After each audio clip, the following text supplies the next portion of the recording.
Hey, hello everybody. Здравствуйте, товарищи. This is Comrade Sergey, and we're starting our Ushanka Show live. It's about 8 o'clock, a little bit earlier than that, and I hope you will have some time to join me, or if you're watching it in recording, we'll be talking about life in Soviet Union, answering your questions. Hey, we got already 4 viewers. Hey guys, I'm gonna try to figure out if we can see I can see my own video so we can have it. I'm doing alright, thanks. Today is Sunday, and oh my goodness, some reason my one doesn't want to show. Here we go. Alright, so I got my live on the computer. Здравствуйте. Wow, 38 people right away and 4 likes. Thank you for joining. By the way, if you guys click a like right away for this live show, it pushes up apparently in the YouTube live shows rating, so we might be able to attract more people. So thank you so much for joining, and I'll be looking at the big screen on the computer to see your comments. So you're welcome to ask questions. We already have somebody admitted that they love me. Thank you so much. In Soviet Union, people were really careful about saying "I love you." If we say it, we really mean it. So,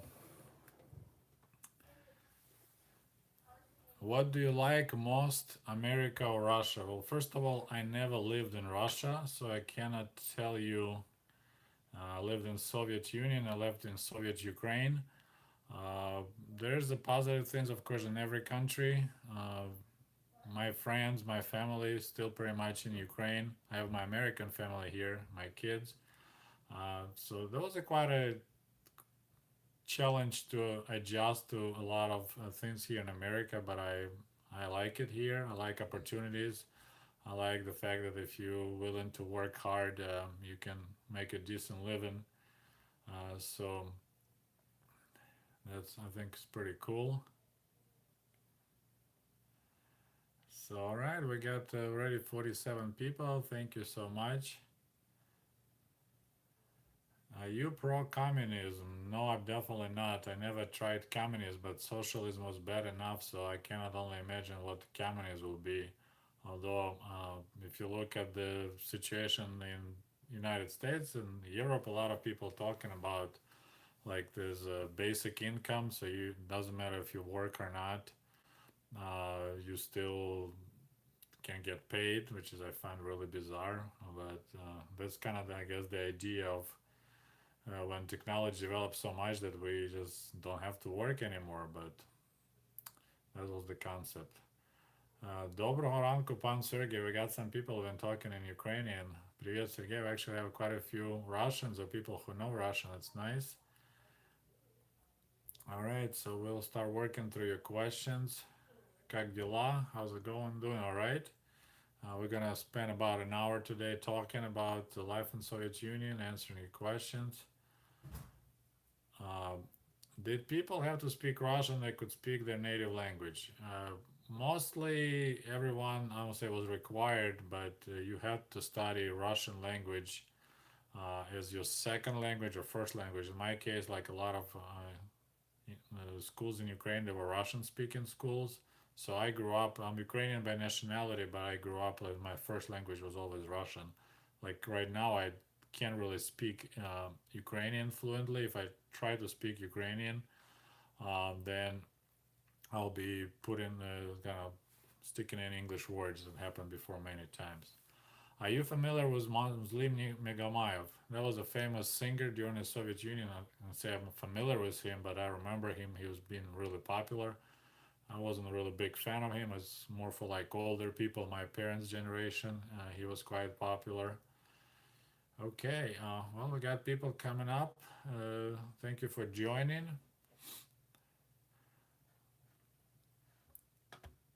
Russia is losing population over time and particularly losing younger people. Ukraine isn't losing people to the same extent. I believe both countries losing the population pretty bad. When Soviet Union was no more in 1991, I think population of Ukraine was about 50 million, and now it's down to 46. So we lost about 4 million people without any wars. So I think it's pretty ugly. I hope the sound is okay. I just using my phone. Shouldn't be too bad. But yeah, a lot of people move out of Russia and Ukraine right now. Like Poland actually made it easier for Ukrainians to move to and work in Poland. So a lot of young people move out of Ukraine and go to Poland. They lost a huge amount of young people, so it's bad in both countries. And look at me, I'm United States. Quite a few of my friends and my former teachers are here in America too. How often do you get to practice Russian or Ukrainian? Ukrainian, sometimes I listen like YouTube videos in Ukrainian language, otherwise, I have no one to speak to. Sometimes it's just for the heck of it, I try to talk myself in Ukrainian, but as I said, I'm losing it quite a bit. Actually, I was losing Russian too, but then I started the Russian YouTube channel and my Russian kind of came back. In Russian, I speak mostly for my YouTube videos. Otherwise, I live, it's like pretty much all American environment here, although we have a lot of students from other countries going to Andrews University, but there's not many Russians there or Ukrainians. Most people like all over the world, I guess. Okay, we got already 79 people joining. Thank you guys joining me on this Sunday night. We got only 30 likes, so please be generous and put the like under the video. It helps the video to go up. This live translation, you see, translation. This live show, it helps it to go up in the ratings for YouTube. There is actually a question in Russian. Вы когда-нибудь возвращались в Украину после распада Советского Союза? So the question, did I ever go back to Ukraine after the collapse of Soviet Union? Well, I lived in Ukraine after collapse of Soviet Union. I came to America first time in 1995. I was 24, and that's what I wrote my book about. My book is about my first time coming to America. It's called American Diaries. It's available right now only in Russian, but I'm almost done with English translation. So anyone who is waiting, it's hope it'll be ready by September. But if you know Russian, you can purchase right now my book. So I came to America first time in 95, and I was going back and forth, working an exchange program. And I met my wife on a blind date in 1998. And I go usually to Ukraine every 2 years because my family is still there, my parents, my brother. So I go there quite often, I would say. I mean, not every year. What do you think about the new president of Ukraine? Um, so far, I'm very impressed, although I'm not sure how long it's going to last, but he's definitely put in effort. Uh, he got the re-election done for the Rada, Ukrainian like parliament. So he got like almost 44%. His brand new party got 44%, which is really impressive. So, but it just shows, like I watched the videos actually of Zelensky going into regions and talking to people, and it just makes you realize how horrible, how corrupt the whole country is. So country is in deep trouble, and most of it is because of corruption. It's just pretty much everyone, once you get to the position of power, people just steal. It's like kickbacks and stuff like that. Cannot figure out how to put like on my phone. Well, you figure out how to donate $2, so thank you so much, Aaron. I honestly don't know how that works on the phone, but should be somewhere a like button, maybe like on my phone, on my live, I see the thumb up right there next to the amount of people, almost 100 people joining in. So thank you so much uh, for joining my channel. I like your haircut. Thank you. Um, my wife forces me to spike it up every time I go public. Um, so usually my hair, it's down, but I don't look as sexy if my hair is all spiked up. Then I'm smoking hot. Just kidding. Okay, next question. Hello, I wanted to apologize if my previous comments offended you. I didn't mean any disrespect. Uh, a lot of times I get a friendly trolling, which is I don't understand. Like, if you like the YouTuber, why are you trolling him friendly way? But I guess it's just the YouTube culture. Because sometimes I reply to people all dead serious, answer the question, and they're like, "Oh, I'm just trolling." I was like, "Really?" Okay, moving a lot. Was North Korea seen differently from any other socialist countries? I guess I would say so. I mean, it was pretty much, it looked like a Soviet Union under Stalin, one leader and everyone else is suffering. So we didn't hear a lot of information from North Korea during my days back in the USSR.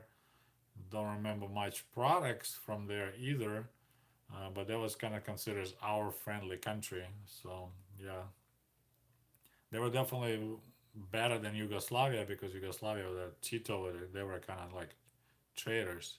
My brother says hi. Hello, your brother. I still want to know what your mother said when you said you were marrying an American. Well, I told her one day before my wedding, just kind of notify her, hey mom, I'm getting married. So my parents actually weren't here during the wedding. It was a really small wedding. So she just basically said, well, you're big enough to know what you're doing. And my mom, for years, she worked really hard for me to be skeptical about marriage. Uh, the thing she's usually was saying, like, yeah, love it's when you hug a girl, you kiss a girl, then you go home and their fridge is full of food, and your mom irons your clothing. So that's called love. But then when you marry and you're together and there's no food in the fridge and your wife was watching TV all day while you were working, that's called real life. Then love will be gone. So I never had like giant like romantic expectation about marriage. Just it's a lot of hard work, especially if you meet someone and you marry someone from a different country. You have a different cultures and all that. So that was an interesting experience. Okay, we got already over 100 people, but only 60 likes. So guys, don't forget to like my show. It will help us to go up in the ratings. Maybe some new people will subscribe. My channel definitely slowed down quite a bit, which I'm kind of happy about it, somewhat not, because it's more under control again. Because when the Chernobyl videos exploded, I was totally lost because there were thousands of comments. There was no way I could answer. So it's nice to have a little break, maybe kind of regroup, figure out our direction. Although I kind of decided my direction quite a while ago. Okay, moving along. Hello from Romania. Hello, Romania was another friendly country. I used to love listening their radio transmissions. They played pretty good Western music in early '90s, so I could catch some radio from Aci București, Romania, ora exacta. That's all I remember they were saying. Who was the great radio announcer on Radio M Moscow in early 1980s? Honestly, I don't know. I mean, most famous radio personality um, in Soviet Union is Levitan, of course. Um, but otherwise, I wasn't like following and knowing names. There were quite a few people, but I honestly don't recall any names. Who was famous, who was not. Okay, kind of jump questions here.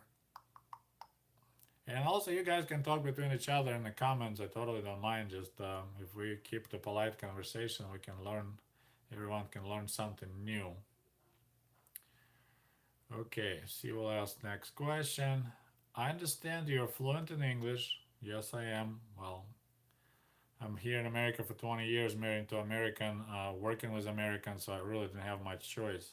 And I'm curious if we can hit 100 likes. So if you guys don't mind, just click on that like button so see we can reach 100. Don't forget to do that. I know my stories are so interesting that you completely forget about your responsibilities, but your job as a viewer is just click that like. Just kidding. Okay, but have you ever found yourself within recent memory not understanding an English word? Oh, definitely. I mean, English language is so extensive. I mean, my vocabulary definitely not up to par. I mean, I'm pretty good, I think. But when I was working translating my book into English, one of the problem was that I discovered I use a lot of times word thin. So instead of using a word that actually describes the something, I'll just say this thing or that thing. And so that was a big struggle. Actually, my viewers helped me a lot. We weeded out a lot of things. And if you notice, our president Donald Trump, it's one of his favorite words, thin. So if you don't have a expensive vocabulary, you replace the words you don't know with the thin. So yeah, definitely there's a word actually when I read books, and depending on what kind of books I read, there's some people are really uh, use a lot of hard not words that not often used. So I had to look it up. I usually keep the list. I write the like if I read the book, I read the list. So we got another donation. Thank you, John. And your question: what was the first movie from the West that you saw? Okay, well, if we say about video, watching movies like on a VCR and a videotape, it was the Blue Thunder. Голубой Гром about this high tech helicopter. I don't know if you remember, we're talking like 90s, right? So that was the very first movie that I saw on a VCR ever. Like, first time that they started showing movies. Uh, like, it was a private enterprise, so a person rents like a room somewhere and they set up chairs, they have a VCR, and then announce, okay, at 3 o'clock we're gonna play Police Academy Part 1, then will be Blue Thunder. So the first time I went and for 1 ruble I watched the American show that was Blue Thunder, and you can look it up. It was a pretty good show, I liked it, but I was just mesmerized, see another hard word, watching how the VCR works and the digits and stuff. You know, you put the tape on the top and it goes inside. It was so cool. But in the movie theaters, I actually saw some American movies before. I cannot tell you for sure what the very first one. I definitely remember Convoy with Chris Christopherson. That movie was so amazing. I went twice to watch that. That was really cool. Also, I remember McKenna's Gold, Zolta McKenna. I remember that. That was good movie. That was Western. So that's kind of the American movies that I remember really well. And then, of course, uh, the movie A Day After, I think it was called A Day After Tomorrow, but that's not the modern one. But it's about nuclear war. So there's a movie from 80s, and I guess the Soviet government liked that movie so much that they purchased the movie, and it was not in movie theaters, it was actually on TV. So that was a big deal. You know, the first time I think was ever American movie on TV. So we watched that. I think it was The Day After Tomorrow. So that was a post nuclear war America. And I remember they explained before the movie started, the one of the local movie experts was explaining to us that American movies are made like different way, like they have a parallel storylines, and then they're gonna all kind of combine together. So that was like they explain you like what to expect from American movie. Okay, so yeah, great question. Thanks. You brought me some cool memories. So anyone, I wonder if anyone remember Blue Thunder. Okay, moving along. The question: how often do I have my live show? The people asking in Russian. I usually try to have a live every time I have another 1,000 new subscribers, and I couldn't keep up because I was getting like 1,000, 2,000 per day, so I was way behind on that. And last time I did live was for 100, well, 100. I wish I had 100,000. For 30,000 now, today is kind of a dedicated to 32,000 viewers. So usually, if the channel just stays steady right now, as I said, it slowed down quite a bit. Every time there's a new 1,000 subscribers, I'm making a video. But I'm trying to, it's hard with my schedule and my family to find time. So, okay, have you heard of the band Chinggis Khan? Of course, it was huge in the 80s. It was actually, I couldn't say it's illegal, but that wasn't officially allowed to be played. But yeah, Moscow, that was huge. Everyone was playing it on tapes. And we got 94 likes, so we almost have 100 likes. So guys, don't be tight with your likes. You can always click, and it would be nice to see 100 likes. Okay, moving along. You lived through some hard political times in your youth. You know it's very different, but do you worry about the state of affairs in America and the direction it seems to be heading? Yeah, it's definitely a lot of concerns, Jennifer. Thank you. It's a good question. Uh, here it's a little bit different because you kind of feel, hey, we got 100 likes. Thank you so much. That you part of the process, so maybe you can help to change a little bit. Although with the current political system, we have two parties, which I look at this two-party system. It's the same coin with two different sides, so you can toss the coin all day, all night. And the people who own the coin, they're gonna run the country because we had Obama, so we had a first black president, and we had wars going still. Then we got president don't like black people, put it that way, and we got more wars going on. And there was not many things I like about Trump. I never voted for Trump. I didn't vote for Hillary either. I just voted third party. I couldn't vote for either. But the only two things I liked about Trump is his anti-war message and his wife. I thought Melania was really hot, and I was like, okay, it'd be kind of cool to have a hot first lady. Uh, but the rest of the stuff, I just thought he's extremely dumb. It's just my personal opinion. And then, of course, now 2 years later, wars just keep on going. So he changed his mind. There's someone changed his mind, and he's still, there's nothing. Afghanistan going on, every single war that was going, and now we might get Iran. So it's quite disappointing. So, but I hope there is a maybe a chance. But definitely, I think we need third party, fourth party, because something needs to be done. If the country spends 54% of the budget on the military expenses, like who we're so afraid of. So yeah, definitely have concerns, but there's a reason why people elect personalities like Trump, and then we have a Boris. What is this guy in England got elected? British Trump. Although I think that guy is way smarter. He just works to pretend he's dumb. So yeah, it's definitely interesting, but well, interesting in a bad way. But I think just there's something going on in the economy. People upset, and it reflects. They find this alternative, trying to see maybe there's alternative ways of changing things. Okay,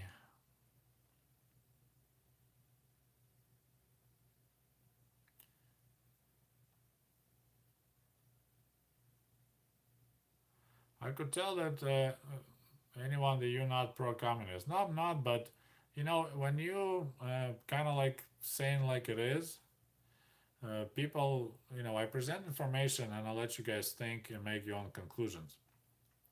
And if it's like you look at the glass of water, it's classic example. If I pick it up really high, it looks like it's almost full, right? So hey, Soviet Union was great.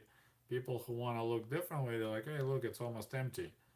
I mean, it sucked to live in Soviet Union. You all were starving and you were basically naked, and you spent all your life in lines of buying, trying to buy some food and put in, fill your refrigerator with vodka and stuff like that. So it wasn't horrible, horrible. It wasn't good, but I just see there's the people that make different conclusions after watching my videos. So that tells me that it's just water, guys. Yeah, dream on. I'll be all over the place. There'll be about probably we're talking about $500 donation if I'll start consuming vodka during the live show. It's an irresponsible behavior. As a KGB officer, I'm not allowed to use water on the live shows. Sorry, it's just there's some things that cannot be done. Okay, moving along. See what else other questions. Do you miss Ukrainian food? My wife actually cooks quite a bit of Ukrainian dishes, so and I kind of lost interest to some foods, so I don't say I miss them anymore. My wife can know how to cook borscht, and the only thing I cannot get here is so-called salo, which is like pork fat in these big thick chunks. I can't find any decent one here. There's some breads that I can get here. So I don't say I miss it anymore, but when I get to Ukraine, I buy some stuff and bring here. But otherwise, my wife is that's how she impressed me on our first blind date, and she asked me if I like borscht, and the fact that the American girl um, in the Midwest knew word borscht, I was really like, wow, I really like you already. So besides the fact she was really cute. Okay. In the USSR, World War II was two wars, and I've heard that Soviet people call Eastern Front the West Front. Of course, for Soviet Union, it was West. war at the west, so it was Western Front. We didn't even call it just front because we had the only front was Germans. So I don't say it was на Западном фронте. I can't even think of it calling like that, just front by itself. Um, I mean, East was Japan, but they never attacked us because we had agreement. We attacked them later because we changed our mind about agreement, but it's a different story.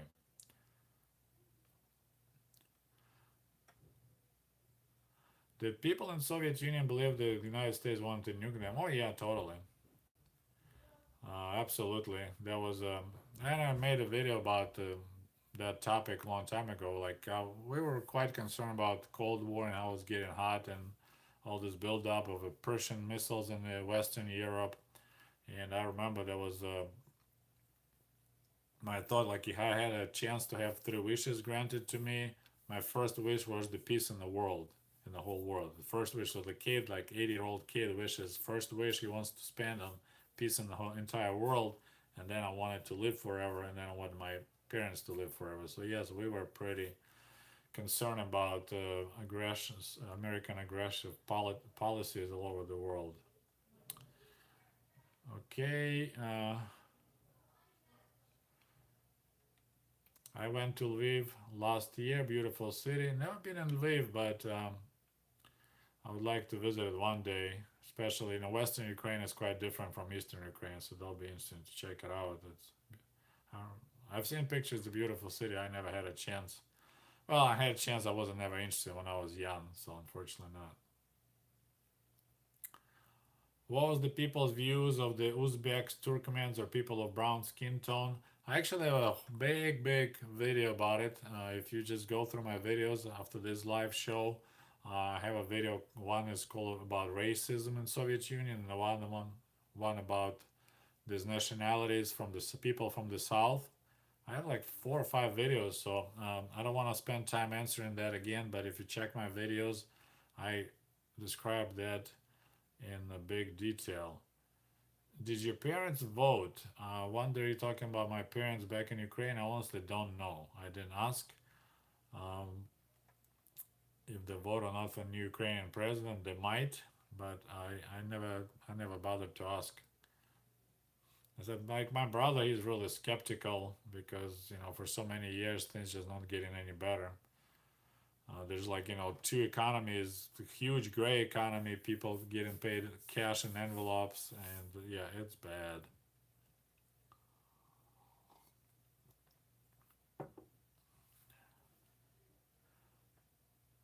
How do you think the U.S. could curb gun violence problem without putting too much power in the hands of the government? Just put a giant tax on every bullet, make it super expensive, and you need to check people mental condition, and so you need to make it really hard to buy a gun. Just you can buy a gun, but just make it hard. Like I bought my Mosin gun rifle in 30 minutes, and I never owned a gun, and I had a horrible Russian accent. They still had no problem for American dollars to give me this Soviet rifle. So I was like, really, guys, are you crazy? So it's easy, in my opinion, to make it more controllable. You just make it expensive, so a lot of crazy people won't be able just to afford it. Guns are not toys. You know, it's like if you put the pool, they tell you to build a fence around the pool. It's a requirement because kids can drown, right? No one says there's some kind of my rights are being affected because it's my pool, but you tell me to put the fence. People are just like, okay, makes sense. But then you have people running with AK-47s mowing down malls and malls of people. For some reason, that the Second Amendment, we can't do it. But I bet you if that guy will be a guy wearing a towel on his head and screaming a loud bar, mowing people down in the mall, I think there'll be a totally different reaction. Probably bombing Iran right now. It's crazy. So yeah, I think the easiest way, so people with the Second Amendment problems, you just make it super expensive. You need to attend classes 3 months. You gotta teach basics. Like you drive a car, you gotta do some initial practice test and same thing, how to handle the rifle, all the safety precautions, instructions, you get the qualifications. It's possible, and then you just make ammo super expensive, and Only people who really care about it will own it. So that's, I think, the way to go. And if you look at experience of Australia, I mean, they banned all the assault type of rifles, and they didn't have any mass shootings since the 90s. So a lot of these weapons, they shouldn't be in the private hands. Or if you read Second Amendment, of course I'm a foreigner, I'm not really good. My English is not that good, but it tells you as a member of well-regulated militia. So then, okay, if you wanna play with AR-15, join a well-regulated militia, go through training, grow all that stuff, and then you can go to the militia outpost and get the rifle and practice your shooting because you're part of the well-regulated militia. Okay, we got a big, nice donation from Steve. Thank you, Steve, so much. And he has a question. So, don't you think Putin wants to work with the US, but the Congress and mass media keep Russia baiting and make it difficult? My goodness. I'm not sure what is your concept of working with the US. Generally, United States subscribes the concept that they are the only country in the world that good enough to be a world policeman. So I don't know if they would subscribe to any. Russia doesn't think so, first of all. So that's a challenge there, right there. What Putin wants, my opinion, is to admit that Russia has their sphere of interest. Like United States was a doctrine. I can't remember the name. It was a doctrine that like Caribbean, some areas in Pacific. It's like way back from 30s, I think, right? This is like everyone stay away. This is our sphere of interest. So Cuba, Monroe Doctrine. Thank you. Cuba is ours. So Russia has the same concept. Like, hey, Ukraine is ours, Belarus, or some parts of Eastern Europe. So we can do whatever we want because we're protecting our national interest. So you should stay away. So like they took over Crimea, and in the views of Putin, they just did what they're supposed to do. They were apparently concerned that NATO gonna put navy base in Crimea, which I think is preposterous. Yeah, pulled the complicated English word, preposterous. I was a that was a tough one to remember. So I think this is what Putin wants to for America to like kind of like, okay, this is your you can playground, this is our playground. So but now Russia got a lot of hit by sanctions by from Europe and America, and that pisses Putin off because he's like, hey, you know, I did what was in Russia's sphere of interest, so what is your problem? So, but definitely, I would like to have any countries have better relations, but I don't know. It's a real challenge. I don't know if the Congress. I mean, Congress right now, Republicans running the show pretty much everywhere.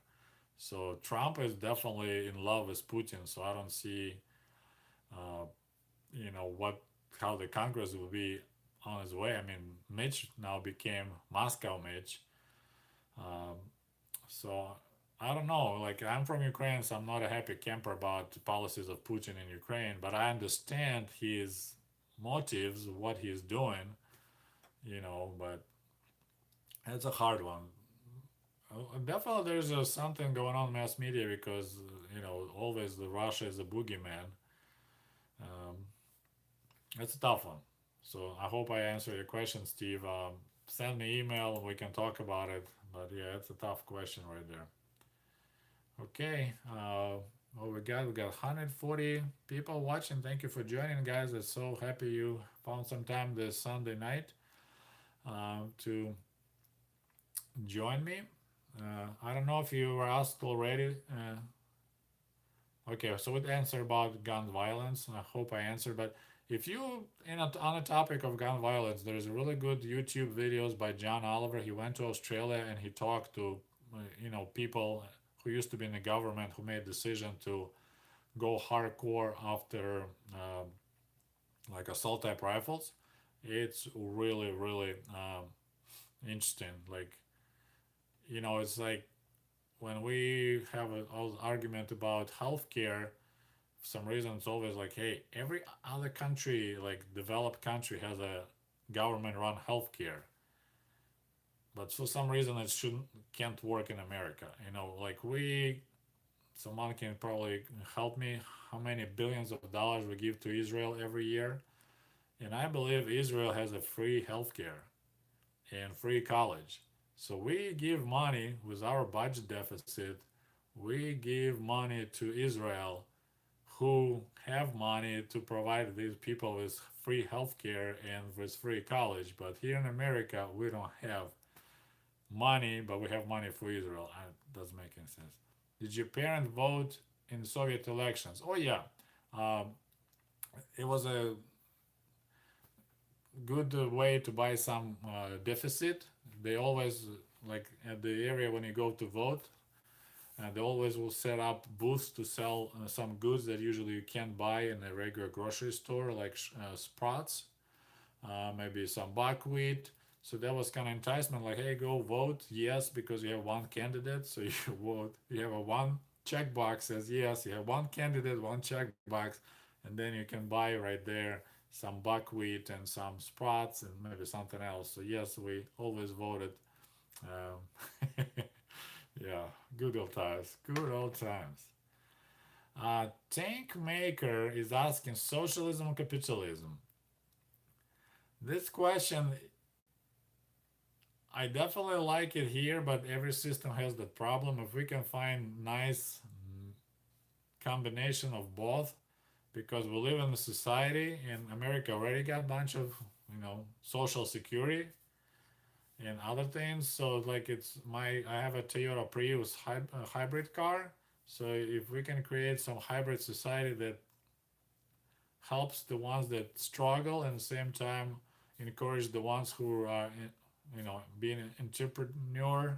My goodness, there's the English word so hard. So I don't have like strict, hey, I'm pro capitalism. Because if you look, there's so much inequality in the United States. I mean, it's the richest country in the world, but at the same time, you have a what? I don't remember percentage of population that live on food stamps and other giveaways from the government. So something can be fixed there. Okay, moving along.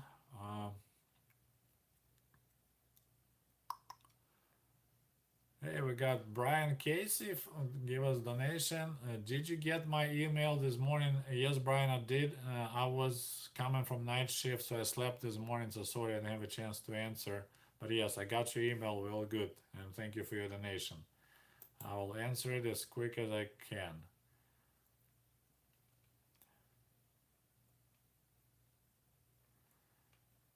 Okay. Destruction Channel would like to read my book. Well, if you can read Russian, you can buy my book right now. Otherwise, you have to wait a little bit. В чем главное отличие? It's interesting. Daniel Schifron, it sounds English, but he is writing perfect Russian, so I assume he is a Russian guy. So he's asking what is the difference, cultural difference between Ukrainians and Russians. I lived in Kiev, and a lot of my friends were Russians, and I personally didn't see any cultural difference at that time, but we were mostly Soviets. Besides, we had accent speaking Russian, and usually, if you say cultural, Ukrainians at least dual language, you can speak Ukrainian and Russian. Most Russians speak only one language, and they always treated Ukrainians like a retarded small brother, you know. Uh, in Russia, like people I lived with Russians in Ukraine, we were totally cool, but the ones I met sometimes from Russia, they weren't that cool. So I don't see a big cultural difference. I mean, we grew most, especially people who grew up in Soviet Union. Okay, let's see. We got another donation. Justin, thank you so much. I'm interested in Soviet hardware stores, tools, home improvement. We really couldn't buy much in the Soviet hardware stores. We had those, and they called хоз товары, like хозяйственные товары, so kind of like hardware, but not much you could buy. Most people, the way you can do home improvements, you steal stuff at the factories. So someone can steal paint, someone can steal tile. Was not a lot of stuff you could purchase actually at hardware stores. So to make any remodeling was a really challenging challenging thing to do. And of course, like quality of construction was pretty poor. I remember when we got our nice three-room apartment, my dad had to repaint every single door. He had to repaint every window because quality of painting was just horrible. So I'm planning to make a video. Actually, I used to work on the topic of Soviet retail. I never had a chance to get to the hardware stores, but I have it on the list. So we'll have some talk about it. But they were just basics like nails, screws, you know, wallpapers. Wallpapers were popular. Some were ugly ones you can buy right away. Otherwise, try to catch some. So thank you so much for your donation. I wonder if we'll get to 200 people watching me tonight. We got 140 and 125 likes, so we're doing really good on the likes. Thank you so much. Don't forget to like. And I'm moving along. We have one, my friend Neo joined me. Thank you so much. He's the guy who is awesome with his words, and he helping me with my book really good. So I really appreciate his help. And he said the chat comments count as well. I apologize. My internet got frozen, but it looks like we're back online.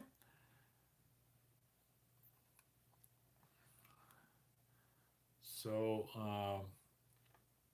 okay, where are we at here? What do you think Ukraine could be like if Soviet Union won the Cold War and would become a dominant world power? There'll be not much changes because Ukraine being a breadbasket of Soviet Union and used to be a breadbasket of Europe. We didn't have a lot of groceries and stuff, so there's always all the funds and monies will be going sent overseas to the rest of the world, to just like America does a lot. So I don't think Ukraine will improve any, and but personally, I don't think the Soviet Union have a chance to win the Cold War. Just no way. The productivity was so poor. There's no way Soviet Union can compete with United States and other developed, countries NATO. Me gusta chichas grandes. Hello from Florida. Hi there. I'm glad you remember my good Spanish. I love how your wife makes you aware what you hear. Yeah, she takes care of me really well.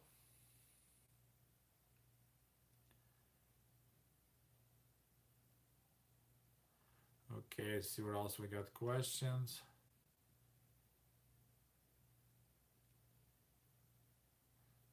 Okay, so there's people telling you how to put the like. If you're watching on the phone, you have to press X to get out of live and then put like. I guess to make it like a small screen, maybe. I'm not sure. Like I honestly, I did quite a few live shows. I never watched live shows, so I'm not sure. I'm not a good help there. What's the most popular food in Russia? Well, we just meat and potato guys and bread. I grew up eating a lot of soups and borsches, so cutlets, stuff like that. And we always had a lot of breakfast. And we did a lot of processed food. I gotta make a video about it because in Soviet Union they never raised beef, like cattle for beef, right? So the only time you get beef is when they kill old milk cows, like when the cow is getting too old, then it's being sent to be butchered. So that meat is rough and hard. Like we didn't eat steaks a lot at all. So I kind of prefer processed meat. I prefer a hot dog over steak. I know it sounds horrible, but that's the reality. Just I prefer hot dogs over steaks, believe it or not. Okay.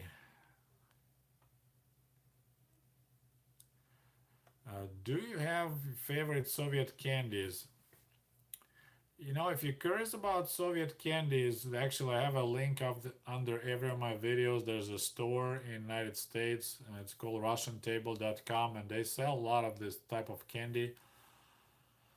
I like the type that you can suck on. Um, Barbariska, I think it was called. I like that a lot. Uh, Batonchik, there was another one. It was like a chocolatey, hard to explain. So now I prefer just like a chocolate bars. Like I like Snickers.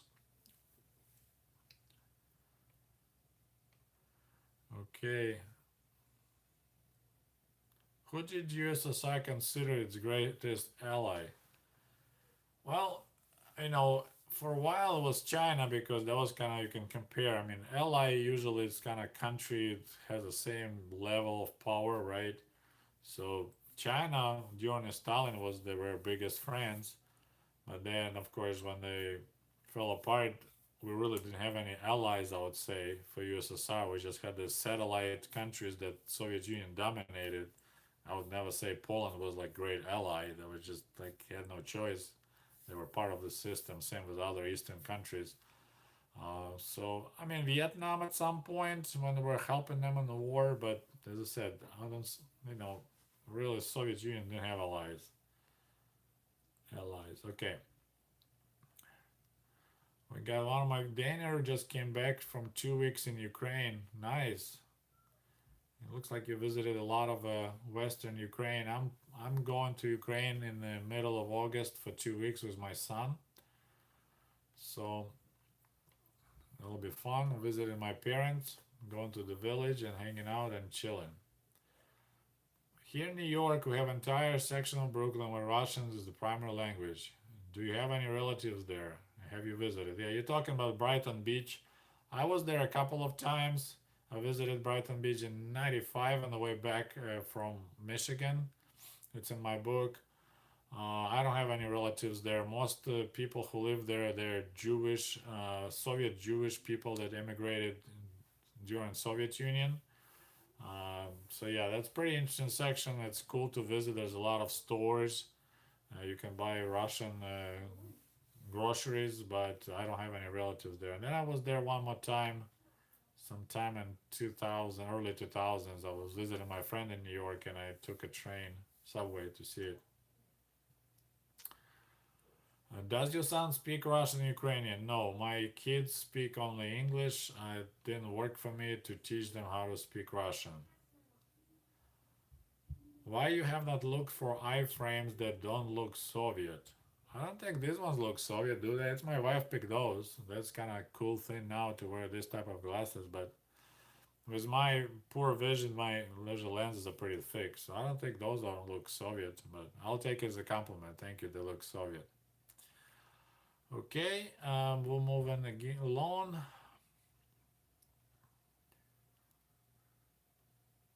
How was China viewed in the USSR?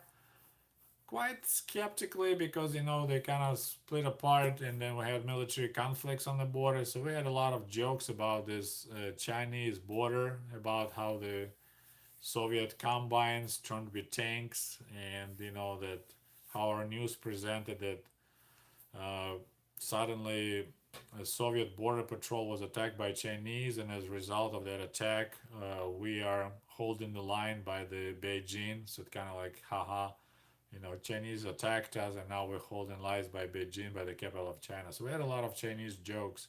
So otherwise, besides that, we didn't get a lot of information. Okay, let's see. What is the future of my channel? That's a good question. I don't know. It's growing pretty good. I hope we'll get to 100,000 viewers one of these days, maybe next year. I enjoy doing it. I like sharing my memories. Unfortunately, I remember a lot and I have a pretty good English, so I can share my stories and people can learn something new. So that's my plan. Okay, I jumped.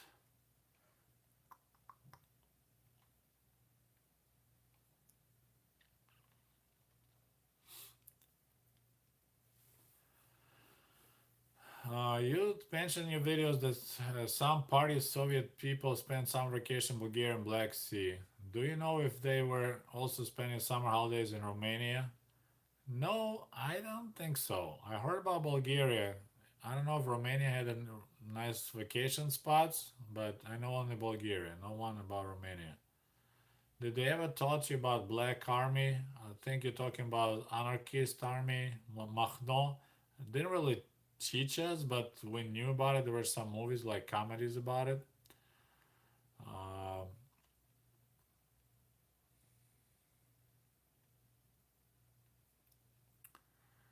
I kind of lost here in the questions. So, you make guns expensive, you're just arming the rich and disarming the poor. No, I'm just taking you know, why would poor need the poor has nothing to protect, think logically, like, right, any possessions. Most poor use guns as toys.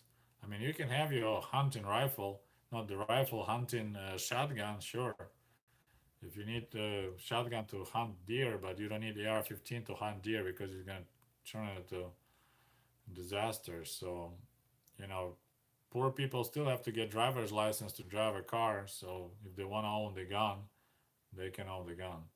If they do the same like a car, it's really dangerous. It's a weapon, and it's so easy to get. So it should be expensive. Okay, so what is your opinion on what happened to Crimea? Well, it got taken over by Russia illegally, and so what's my opinion about it?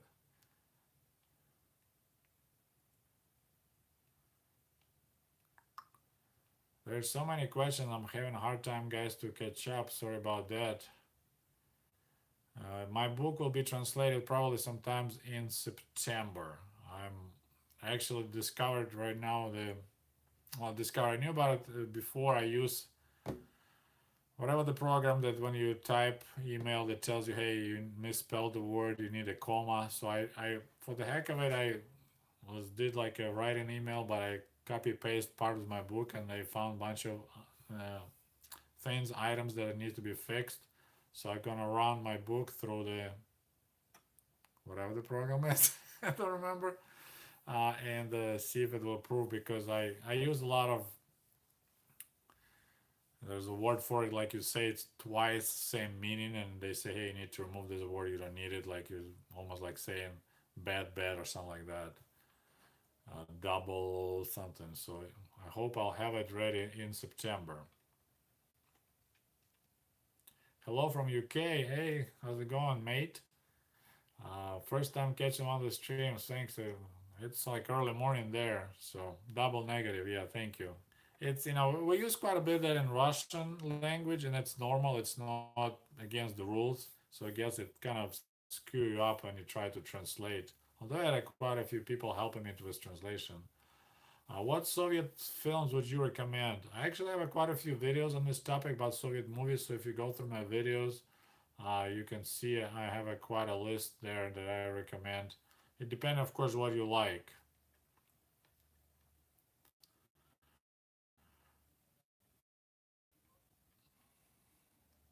I mean, if you want to see like more modern Soviet movies, well, they're probably not Soviet, they're Russian. You can watch Brat, which is Brother, and Brat 2 Part 2. That's kind of portrays you Russia after collapse of Soviet Union, and then they actually portray America, because the guy goes to America in the second part. So I'll recommend to watch that. I liked a lot. It's not Soviet movie; it's Russian movie too. It's called The Thief, the person that steals, about a little kid. I thought it was a really good show. So Brat, Brother, and The Thief. I'll recommend to start from those. And then check out my other videos. You'll see I recommended quite a bit of other shows. Of course, 17 Moments of Spring. You want to watch that. I talked about it. Sergey, tell us, what do you do for work? I work at the local power plant. So I'm a so-called power plant operator. So I run around and open valves, close valves, stuff like that. I have a degree in engineering from Ukraine, and helped me to get this job. Do you have videos explaining your experiences during the fall of USSR? Not yet. I'm working my videos kind of like chronologically. So right now we're somewhere in the middle of 80s. so I didn't get to there. I'm trying to kind of have a system in my videos. It's kind of challenging, but it's the general idea. I'm working through my school years and then through the leaders. So we'll get there eventually, but there's still a lot of topics to cover about early 80s. I think a lot of people don't know much about actually like early 80s, middle 80s, just like last years of Brezhnev and first years of Gorbachev. So that's where I am right now. So eventually I'll have those. My next videos that I already have ready to go, I'll probably launch one maybe on Wednesday. It's about recycling in Soviet Union. Someone asked that question. That's a really good topic. So I have two videos about recycling in USSR. One about recycling bottles and stuff, and one about like paper and metal. So those are ready to go. We'll have them going maybe Tuesday or Wednesday. And then, of course, already monetization automatically blocked. I'm talking about recycling in Soviet Union, and YouTube already put block on the monetization, so I need to manually request to request manual review. It's insane. They uh, pounding me so hard. Pretty much every video get automatic block, and then I have to request manual review. And fortunately, they 50-50, I would say right now. It's just a nightmare. Okay, so don't forget to put likes, guys, under this video. And we got David with donation. Thank you, David. Can you compare life in Ukraine today to what was like 20, 30 years ago? Have the things got better or worse? I would say it's the same. It's kind of sound funny, but before stores were empty and people had a little cash, so you can't buy things because there was nothing to buy.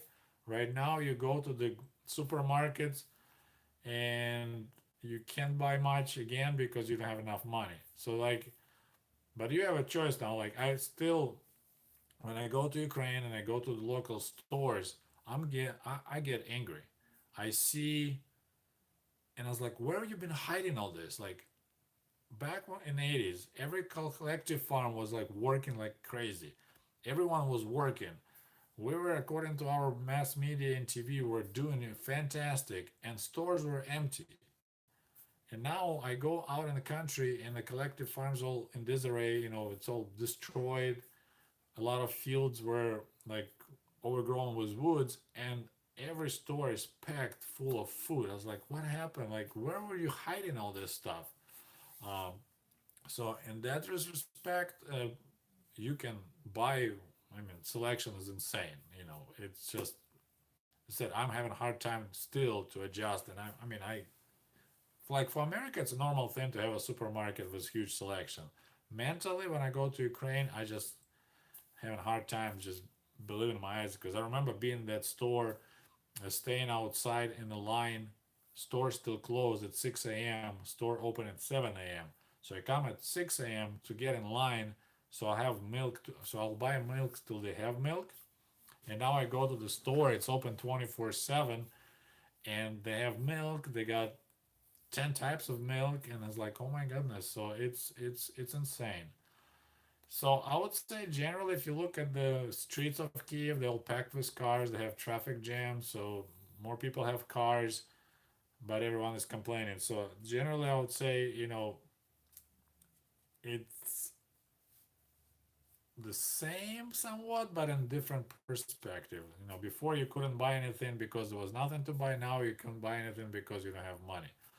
Uh, it got way worse for people who worked during Soviet Union, lost all their savings into the transition because our government screwed us really bad, and now like they have a little tiny pension. Like my parents, for example, uh, my father pension is about $100 a month. My mother about 70, and the cost of like we own the apartment, but we need to pay utilities and stuff.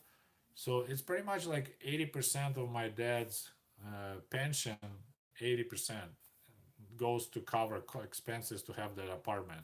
So he lives in an apartment, and my brother, his wife, and their kid live in the same apartment. So like, if my dad will be just on his own, my mom moved out in the country, and I bought her house there. My dad won't be able to afford that apartment because his pension is so tiny. So the prices for groceries are pretty close to what we have here in America. But like salary, I mean, some people make good money, but the generation that baby boomers they grew up in Soviet Union retired into like after collapse, they pensions are really miserable. They saved some money, but they lost them all because I said government locked all the savings accounts, and when they unlock it again, those money lost like 90% of its value. So, all right, so we got more likes than people. I guess people coming and going, but thank you anyways for joining me. Let's see if we can answer some more of your questions. And remember, if you want your question to like pop, you can throw some money at me. It's a super chat. You just click on that little dollar sign, and then your question will be my priority. You don't have to do it, but you know, money talk, right? Is that expression? And if we reach to $100, I'll flex my muscles. How about that? So we have some. I have some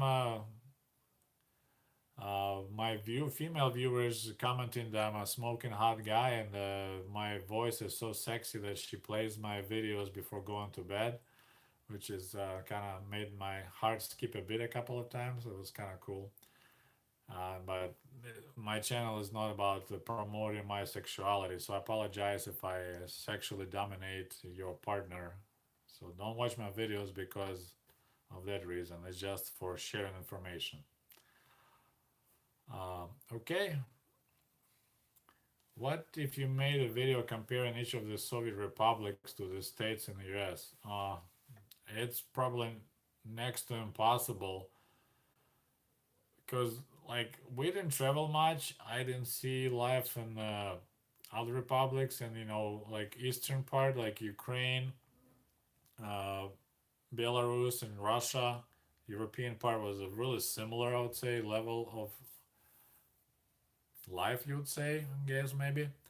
And then you go out to south and that was totally different situation. Like I think Georgia was pretty rich, Azerbaijan, Armenia, and then you go to the so-called stands, Uzbekistan, Kazakhstan, and some of those were like still like medieval. That was pretty bad. So it's hard to compare. I mean, it's like Appalachian Mountains, I guess. You can compare with Kyrgyzstan. But it's a lot of factors like climate, no industrial production. They just had sheep and goats. So okay, we got from Poland. Looks like, isn't it? PLN, is that a Polish money? Polski zloty. Thank you so much for your donation. No, Soviet people didn't smoke cigars. We didn't have any cigars, although we had Cuba as our friend. I don't remember of cigars for sale. Most people just smoke homegrown tobacco, but they didn't make cigars. They just grind the tobacco and then roll it in the newspaper and smoke it. Samakrutka, it's called.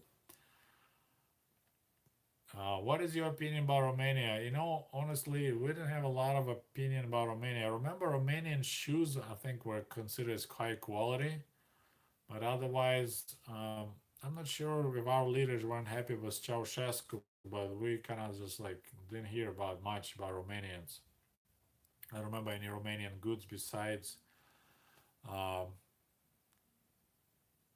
can you explain property rights and real estate? Well, in Soviet Union there was no property rights because we couldn't own property, and no real estate, nothing like that. Everything was government owned. So, for example, if you have apartment, you are technically renting apartment. Like you get apartment, you move in, but it belongs to the government. You pay rent, and you can stay there, but you couldn't sell that apartment. So, for example, if you need to move from Kiev to Moscow, you actually need to find somebody in Moscow who needs to move to Kiev, and you set up exchange. And of course, since Moscow is more desirable, then you may have to downgrade and get a one-room apartment in Moscow for two-room or three-room apartment in Kiev, stuff like that. So that was a huge headache for people. So if you want to move somewhere and you have apartment, you can't sell it, and you don't want to give it back to the government, right? So you just kind of like put the newspaper ad like, hey, looking for somebody in Minsk who needs apartment in Kiev. We have a 2 room apartment, and then of course there was some money involved, but not legally, officially. You couldn't just say I'm willing to pay extra to trade, because I want still to have a 3 room apartment. Same in the out in the country, you had the house, but the land the house was sitting on was belonged to the government, so there was no property rights whatsoever. I hope I answer your question. Okay, we're moving along.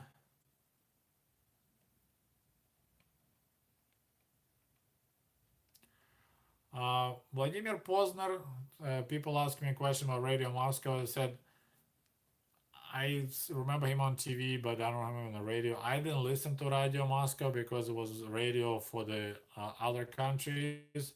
We listened to Radio Mayak, and I don't remember any like personalities on the radios, honestly. And then we had some Ukrainian radio Promin that was local Ukrainian. Radio Moscow was for um,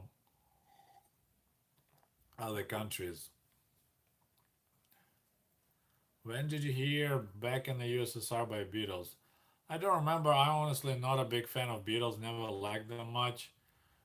Besides, I think yesterday's song, that's the only one I like. I like Rolling Stones and Beatles. No, I don't remember. So yeah, I'm not a fan of those. I'm scared if you get too much likes, you will get money from YouTube. YouTube doesn't pay me for likes. He only pays if you watch advertising. So your channel become more capitalistic. Uh, as we say in Soviet Union, there's a Russian proverb: if you live with wolves, you gotta howl as a wolf. So it definitely helps to get some money from my work since we live in society. I spend my hour with you guys. It'd be nice to get it compensated. And then I'm an old timer that doesn't know a lot about how to make videos. Like I can record audio, but I don't know how to make videos. So I have a guy in Moldova, Bogdan, who helps me, and he offered actually a long time ago his help for free. But then I'm being a capitalistic. I felt not right. Like, hey, it's getting busier because I have 2 YouTube channel. One is Russian, one is English. So I was like, I'm willing. I'm gonna give you. I need to give you some money. So because he spends his time, his effort. So that helps me to help him because in Moldova they don't have such a great life. So your likes help. Don't be afraid. I'm already as capitalistic as can be. I go to work and I make money. I have a mortgage. I have bills. So life is a capitalistic. And I used to love mail. Like I used to go to back in Kiev because I had so many pen pals, people I was corresponding from all over the world. And now I hate to go to because it's bills, right? So attack the like button on the comrades commands. Yeah, we might be able to hit 200 likes. That'll be fantastic. So you guys, каково? So there's a question. Can you describe process how people got jobs? You talk about Soviet Union. A lot of it was you can just walk towards the factories and they'll have a signs outside says help wanted. This is how my dad was kind of not proactive that type. So when we moved, my mom actually went around and she found him a job. A lot of times through relatives. That's how I got my job. She I was in college and I needed to get a job as an junior electrical engineer. So my mom talked to her boss and said, "Yeah, we have openings." So pretty much like that, just you go and find it. But there were jobs everywhere because uh, first of all, it's like there was a policy of the government that we have a 0% unemployment, and it was illegal not to work for more than 3 months. Like you can get in trouble and get in jail for not working. So uh, that was jobs were not well paid. Good jobs were, of course, I don't know, the highest pay. I mean, some jobs like you really need to know people, like to be a taxi driver or waiter. Those guys were making a killing. So yeah, this is how you get jobs. So, what was your opinion in the first days of Putin versus now? Huge difference. I actually was very embarrassed about how Yeltsin was behaving. That he was very drunk. I thought it was really shameful for the country leader to behave like that. Um, Now we have Trump. So when Putin came and he went after oligarchs, he started kind of like getting control on over the country. So I was very happy for that Russia got Putin. Now I'm not. So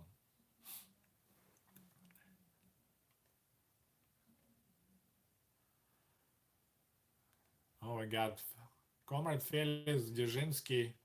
He's from Spain. How's it going? Nice that you joined. In Spain, it's probably like middle of the night, so I'm happy you guys joined me. Thank you so much. Okay, we talked about candy already. Were you happy how did Gorbachev handle things? Oh yeah, we were. I was super excited. It was a short period of time that was life was so amazing in Soviet Union because when he started the Glasnost, it was so interesting to read newspapers that suddenly there's articles you enjoy to read that before it was so tight control, everything was censored, and still we had factories and everything was going. So for a while it was amazing. That was great experience when countries started kind of open up. We had this thaw, so more freedom. It was like fresh air. So like you live in this room that everything is shut, closed, windows closed. It's super stuffy. You hardly can breathe, and suddenly the window opens a little bit and you have this fresh breeze, and that was that feeling. And then window opened wide, and as all this cold came in and everyone started freezing. That would be my kind of allegory, right? Is that the correct word? Okay.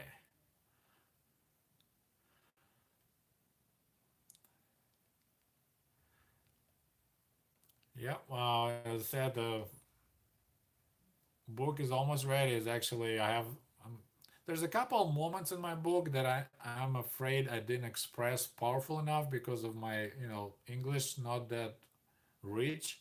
So I'm using help to get more like description into it. And one part is when I first time ever in my life I was on the beach on Lake Michigan and Great Lakes here in the Warren Dunes, and I was wearing speedos, and oh, I look good in speedos. Okay, um, I was working out at the time. I had abs, so but I noticed really kind of like girls were looking at me. I was like, oh yeah, that's right. And then I noticed that guys were looking at me, kind of giving me this funny look, and I thought they are thinking they were gay. That's why they look at me like that. So anyway, so I'm trying to get that story going more, kind of express more of my thoughts. So okay, we're getting close to 200 likes. So guys, please be generous. Click likes. Okay.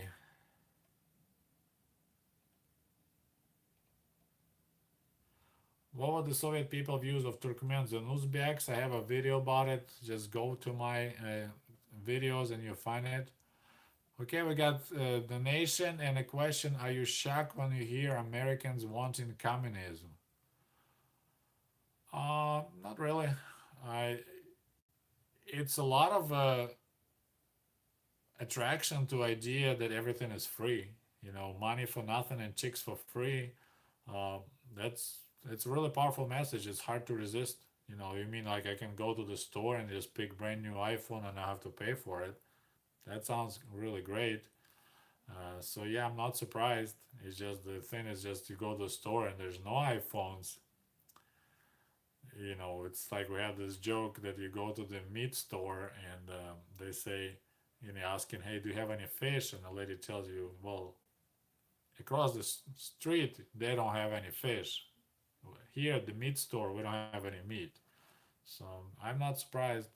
And of course, there's a reason why, I think if the Hillary Clinton want hijack the Democratic side, I'm positive that Bernie Sanders will bitch slap Trump into tomorrow during the election, because that was just one extreme on the other, and we got Trump.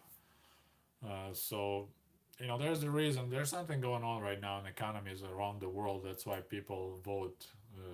People like Trump, like Boris Johnson in England. Brexit, all that stuff. It's not because everything is amazing. Okay, so we have another question from Justin and donation. Thank you, Justin. We got $65 with $35 from Comrade Sergei flexing some muscles. So you guys, if you want to enjoy that show, you can kick some cash my way. There is a lot of really good lifters coming out from Ukraine lately. Is weight training popular there? I think for the powerlifting, I don't know about Ukraine. Armenia was huge on that. I think there was a. I think Armenians were really big in powerlifting. I honestly don't know anyone right now who does it, but bodybuilding exploded towards the 90s, and that's when I got into the working out. Um, so weight training like bodybuilding was becoming quite popular. Yeah, I remember it's actually one of my videos. There's a really great place in Kiev called Cook Island, and I added a little video to the end of my recycling in Soviet Union video. You can watch it. It's a really cool place. There's a bunch of videos on YouTube. It's a great outdoor workout place, and it's free. It's really made. Hey, guess what? We got 200 likes. How about that? Thank you so much, guys.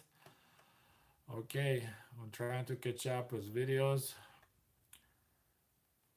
Okay, the next question about hunting and fishing in Soviet Union. I already have Andy. I have already like 4 videos about fishing in Soviet Union. Just go in my videos, you will find it. I didn't make hunting videos yet. That's on my list. But fishing videos I covered quite intensely because I was fishing all my life as a kid. Okay, moving along. Well, there's another question about my opinion about the Tsar Russia and Nicholas II. It was disaster. I mean, Russia was the biggest country in the world and lost war to Japan, so that was a disaster. Is all I can say. And he was a poor leader. Have you seen Ghostbusters? I hope you have. I mean, the original one way back, yeah, was a long time ago. Do you miss the USSR?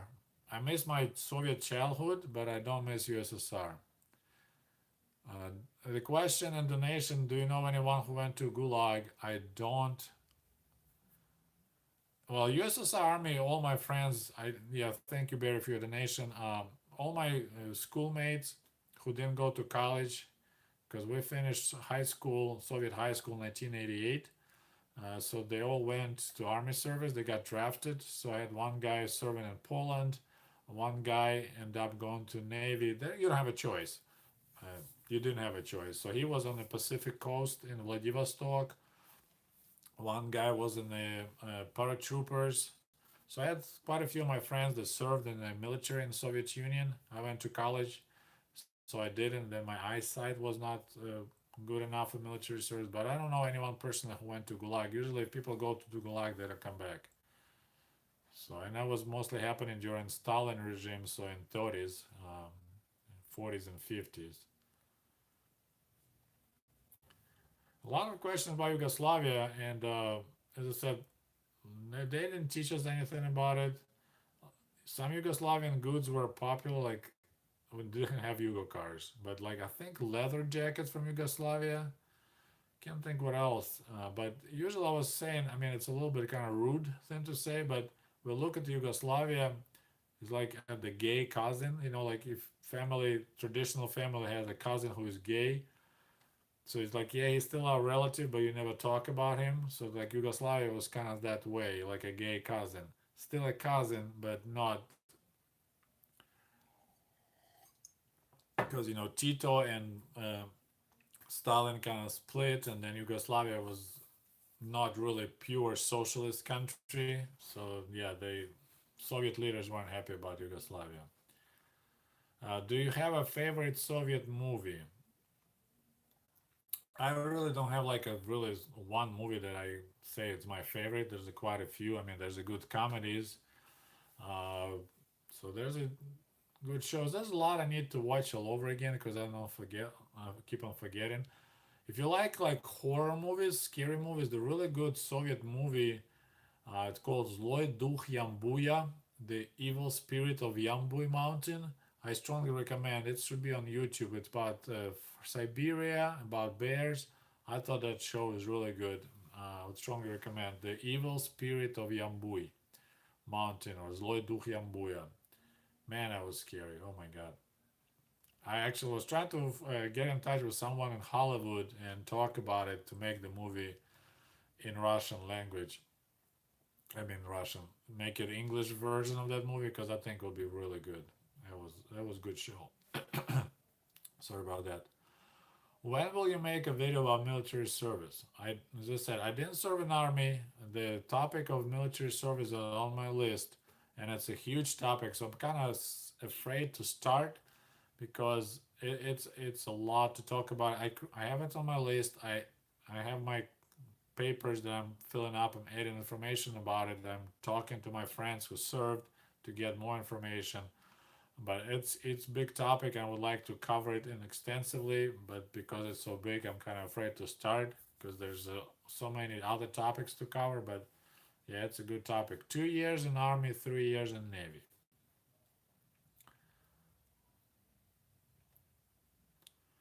Okay, see, what was your general opinion about Ceausescu? We didn't have any. He was just the leader of Romania, just like whatever the leaders were other socialist countries like Honecker. I mean, Honecker and Brezhnev because of their kissing, that was just bizarre. But it was just that kind of, they're all old farts that barely can talk, barely can walk, and they run the country. So that was kind of general impression. Well, we got another big donation, almost $100. It looks like I'm afraid I'll have to flex my muscles. Thank you, Steve, for your donation. And your question is: has Crimea always been a football between Russia and Ukraine? This is my second howl to another wolf. Good luck. Um, well, if you look at the history of Crimea, Crimea was actually, you know, you're talking like football and monkey, you know, but not really, because Russia always dominated Ukraine, right? And if you look long back in the history, Crimea was, there was a Crimean Tatars and there was a Hanstva, Caliphate, maybe you call it in English. And those Tatars, they were a pain in the ass for Ukrainians. They were attacking, going into Ukraine, uh, enslaving people, literally, like burning villages, uh, and then they take people, mostly women and children, and they sell them to Turkey, Garams. So they were horrible. So for hundreds of years, I mean, Ukraine. Actually, one of the reasons I think that Ukraine didn't, because Kiev, capital of Ukraine, is 1,500 years old, way older than Moscow. So it's actually like Slavic civilization started around Kiev and Kievskaya Rus. Some people say it wasn't called that way, and it was expanding and growing, but constant attacks by Tatars from Crimea, I think that's what kind of drained the resources, and then it's kind of moved north into the forest away from the Tatars, and that's how the Moscow started growing stronger. So Crimean Tatars, they're the one they kind of like choked the Ukraine because they were constantly attacking. That was, their lifestyle. They just, people go hunting, people go fishing. Tatars hop on horses and they go and raid the villages. And then there's a books about how they bring slaves and there were slave markets and they ship to Turkey to Istanbul and there was a big Ukrainian women were really popular. And then they took children and they trained them to be yanichari. So they would like hardcore fighters. They get indoctrinated as children to be fighting for Turkey. So they were like the scariest fighters, and they were Ukrainian boys that grew up as a Turkish soldiers. So Crimea was actually real big trouble for Ukraine for hundreds of years, and somewhat I would say Russia helped because they went in and they occupied Crimea. They took over Crimea from Turkey because Turkey was kind of like it was their protectorate, I would say, right? So this way it kind of helped Ukraine, and Ukraine never asked for Crimea. There was decision done by Khrushchev, and there's another whole topic to talk about that because the way Crimea is a peninsula attached to Ukraine, and when Stalin in the end of World War II, he just deported every Tatar out of Crimea, like every single one. Like in a week, they put everyone in train and shipped to Siberia or to Kazakhstan. So they just depopulated the whole peninsula, and then they brought a bunch of Russian peasants to take over, and those guys were suffering because they came from like northern parts, maybe Kursk region, whatever. So they know how to grow potatoes, they know how to grow wheat. And now they're in Crimea, it's a different climate. So they were struggling there, having not a good time. So Crimea by 50s was just really poor shape. And then it's like, you know what, let's just transfer them to Ukraine. Maybe they can do something. So Ukraine actually, well, it's still like Soviet economy, but Ukraine invested a lot of rubles into Crimea. So that's the history. So, and then of course, when the Soviet Union collapsed, it was kind of like this.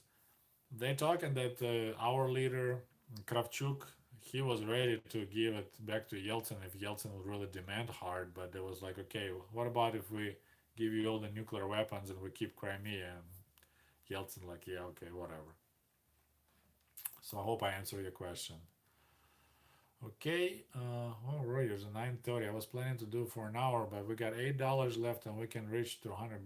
So let me see if I can answer a couple of your questions, and then we'll be wrapping up.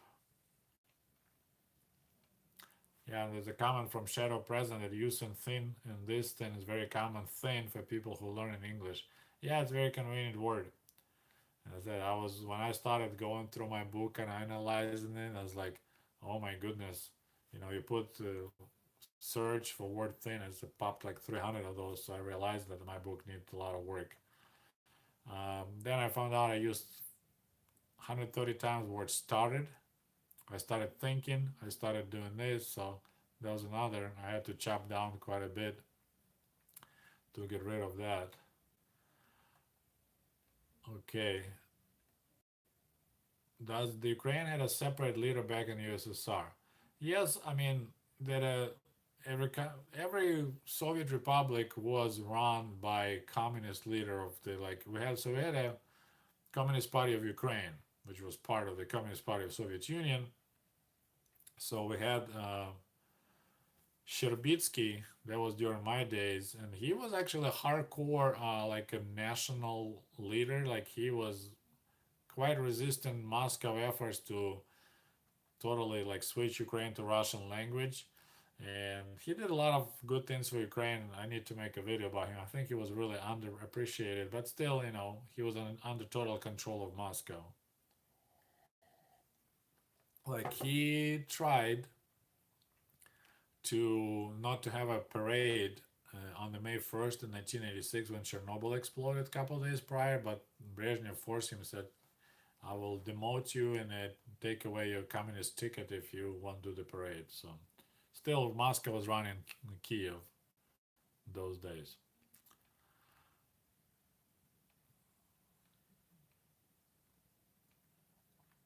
Okay, we're moving along. We'll talk about candies. I'm just trying to catch up, guys.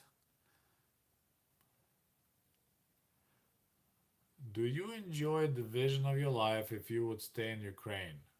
What do you think would be right now? I'm honestly, every time I go to Ukraine and I see how my friends live, like we finished school together, I would say, like same level like my friends. Like I had a bunch of nerds, we call them achkariki, like we weren't chasing girls, we are studying, had common interests, and later we started working out, studied English, stuff like that. Those guys that remained in the Soviet Union, I mean in Ukraine, I was like, oh my goodness, like they struggle. Like a lot of them still live with their parents in the same apartment. Like one friend of mine, his sister, she's a single mom, so she lives with her kid in one room. Then he lives with his children. His wife passed away from cancer in another room, and the mother and father live in the third room. So there's three families technically in one apartment. They can't afford to buy and move out or rent. So I am when I go home and I see what's going on, I was like, I'm very happy that I've moved to America. I'm definitely having a way better lifestyle here than I would ever have in Ukraine. And I'm too honest to be successful businessman in Ukraine. Like you need to be quite sleazy businessman to be successful. It can't be honest businessman to be successful in Ukraine. Okay, see, I have this. Okay, so I answered Crimea question. That's cool. And we had some Canadian donation. Thank you so much. I kind of can see it right now. How was Soviet Union in 1990 and 1991? Well, you could tell it was wobbly. It was getting worse and worse. Like there was a lot of like suddenly there was no sugar in the store. Suddenly there was something else disappeared. You couldn't buy. Uh, Prices started rising rapidly. Inflation, government give up fighting inflation. Then they announced we're gonna just freeze all your savings accounts. So you could tell something big was brewing. And I remember people were like, I'm on a tramway going to college, and I see this long line people staying to buy in the jewelry store. So people were figure out that you need to get rid of your rubles as quick as possible, which I kind of thought like, especially my parents was like, hey, government will never cheat us. We can trust our government. And but the smart people were buying gold, silver, anything to protect their savings, and they were right. I should do that too. Okay, so I hope I answer your question.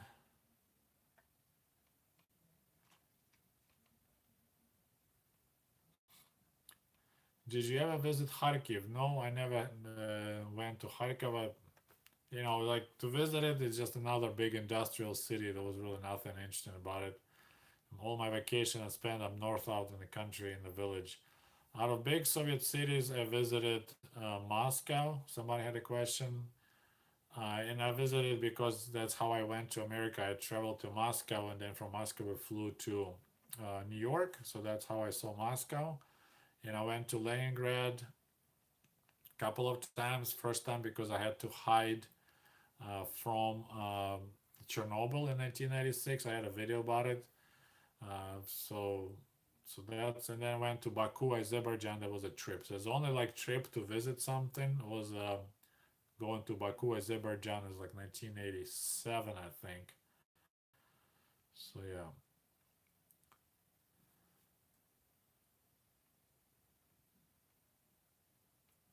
Okay, moving along. In your early photos, you look like Ivan Drago. Well, thank you. Thank you for the answer. Thank you for your compliment. I always answer no, it's Ivan Drago looks like me. But thank you so much. It's a nice. Yeah, when I used to work out a lot, I was being a lifeguard, so my hair will be all white and bleached out, and had nice tan. I look at those pictures like, look, I look badass. Okay. Does Ukraine have something interesting as a tourist destination? I'm planning to make a video because I have a lot of questions coming like in the email. Hey, I'm going to Ukraine. Uh, what would you recommend to see in Kiev? So I'm planning to make a video. Like Ukraine really, Crimea is a cool place to visit, but now it's not part of Ukraine. They got, I think, a really cool place called Soldatskaya Peshchera. It's like one of the deepest caves in Europe. Kiev generally just interesting to see because it's a really old city. So yeah, boom. Here you go. My girlfriend wants to see your muscles. So here you go. This is a teamwork. So the girlfriend wants to see muscle. The boyfriend donates $6. Thank you so much. Well, All right, guys. So whoever doesn't want to see my muscles, may might want to quit watching, but we'll have to flex some muscles because we have a bribe and $6 from Charles, and I want to say thank you to his girlfriend. Dziękuję bardzo. How about that? Is she watching? Dziękuję bardzo, pana. Psekrev, we gotta show our muscles now. And I'll try to catch up with other questions uh, that I didn't answer later. As I said, it's just recently because there's so much going on the channel. I'm definitely so behind.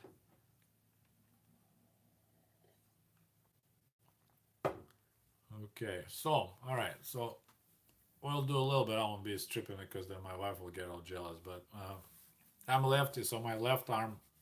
Actually, before we flex, check it out. My cool watch. It's I had kind of a little steampunk thing going on. So let's see what we got here. Got a little bit. So yeah, I'm still pumping iron a little bit here and there, and as I said, I'm moving valves at work, so that keeps me in shape. I like riding a bike, so there you go. There's my Soviet heart.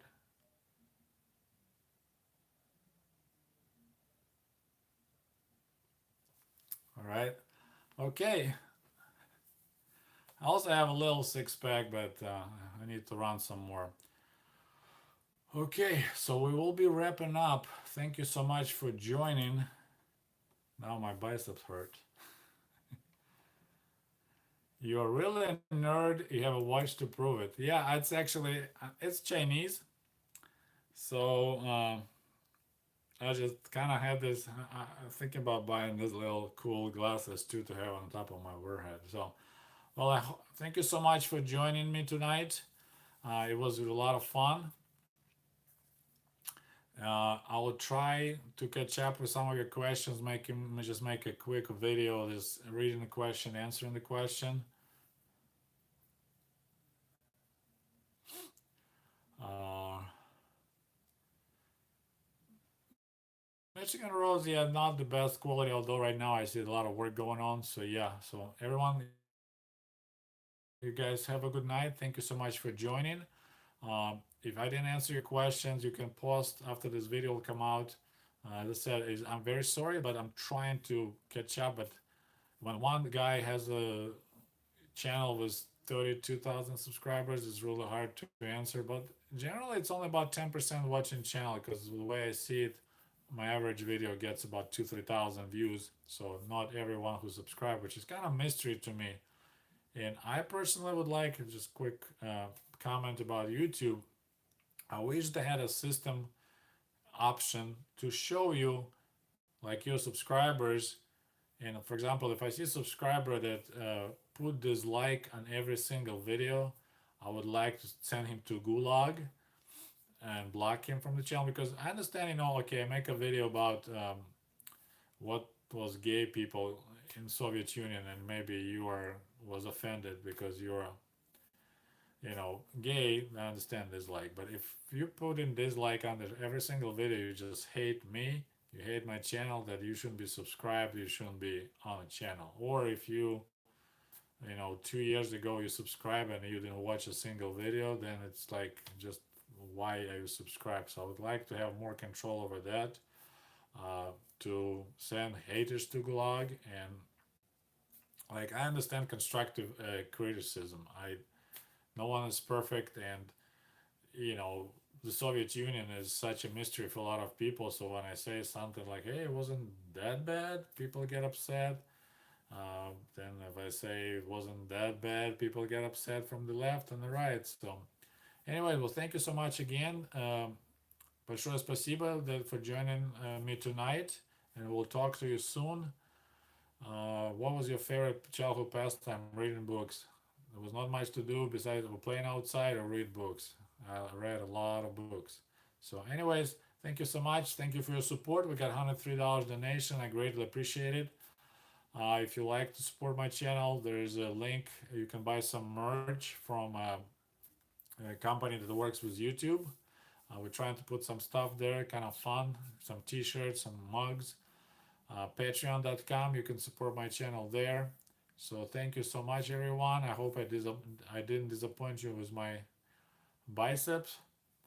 And actually, if you're kind of thinking about working out and being in shape, I recommend dareb.com. It's a dare like I dare you, and B is a B, bzz, BB.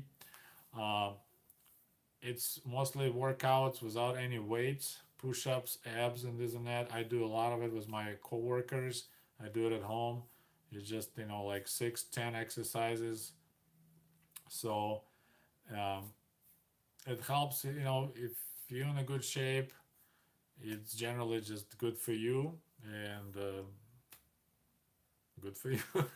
So anyway, thank you so much for joining me tonight, and we'll talk to you soon. We'll see you later. Goodbye.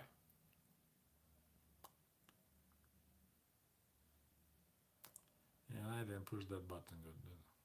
There we go.